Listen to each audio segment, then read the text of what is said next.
আসসালামু আলাইকুম ওয়া রাহমাতুল্লাহি ওয়া বারাকাতুহু। এক ব্যক্তি ছিল 99 জন মানুষকে হত্যা করেছিল। তারপর একজন আলেমকে জিজ্ঞাসা করলো, আমার কি তওবার সুযোগ আছে? আলেম বললেন, অবশ্যই আছে, আল্লাহর রহমত অসীম, তিনি তওবা করবে। এবং বাড়ি থেকে বেরিয়ে পড়লেন।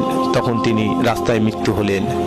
তখন মৃত্যুর পর ফেরেশতারা আল্লাহর হুকুমে তার বিচারে নিয়ে তর্ক করলো।